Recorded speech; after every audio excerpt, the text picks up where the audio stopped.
Hello, my name is Francesca Guglielmo. I work at the European Centre for Medium-Range Weather Forecasts that implements the Copernicus Climate Change Service, C3S, on behalf of the European Commission.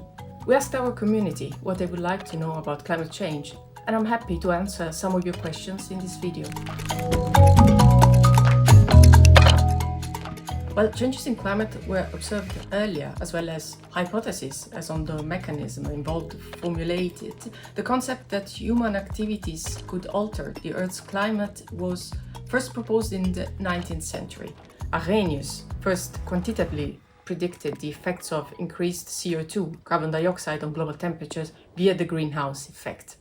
In the following decades, the evidence for the warming effect of carbon dioxide became more and more convincing.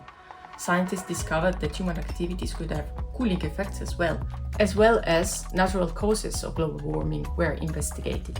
Over the years, more accurate computer models and observation highlighted the role of greenhouse gases in climate change and of human-caused emissions in global warming. Since the 1990s, scientific research on climate change is multidisciplinary and has expanded in understanding causes, but also links with historical data, and also abilities in measuring and modeling climate change. We can group the effects according to the variable or the subsystems they affect, and they typically involve different spatial and temporal scales. We're observing temperature changes with more frequent and intense heat waves. We're observing longer and hotter summers, whereas some winters are milder. And hot and dry conditions also lead to an increased risk for wildfires. We're observing changes in the ocean and in the water cycle, with rising sea levels from melting ice sheets and glaciers. We're observing ocean warming and acidification, which poses a great deal of stress on marine ecosystems. We are observing stronger and more destructive tropical storms and cyclones.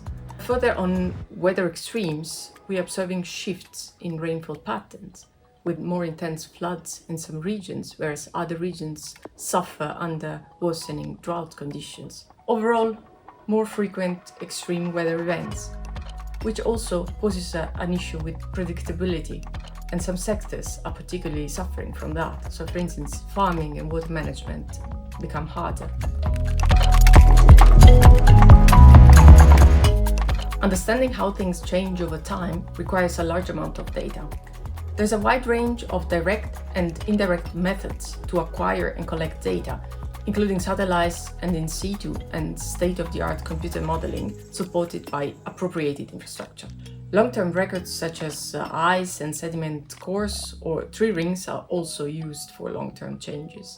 For climate operational monitoring, at C3S we rely in first place on the ERA5 reanalysis dataset, which blends together observation from different sources with modeling to provide homogeneous data coverage at global scale. To complement this information from reanalysis, we also use further independent and quality-assured datasets.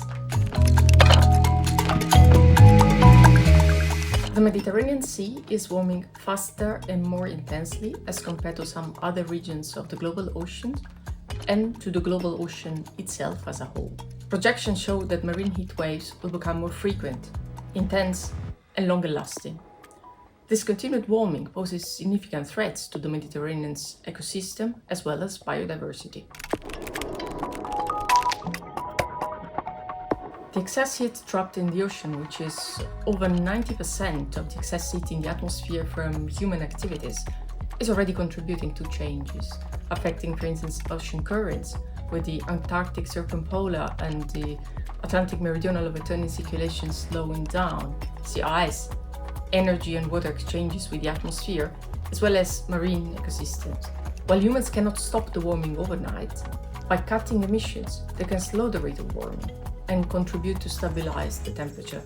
However, the oceans, they act as a temporary buffer, will continue to absorb and redistribute the heat, leading to further temperature rise. And this could push even further some of the changes we are already observing. The extent of this is matter of current scientific research. We would rather need a combination of strategies primarily by drastically reducing fossil fuels emissions and increasing energy efficiency. But it's also key to further develop adaptation strategies to the climate change that is already impacting us now. These were all your questions. Follow us on social media for regular updates on climate. You can find a lot of data, charts and maps for free at climate.copernicus.eu. See you soon!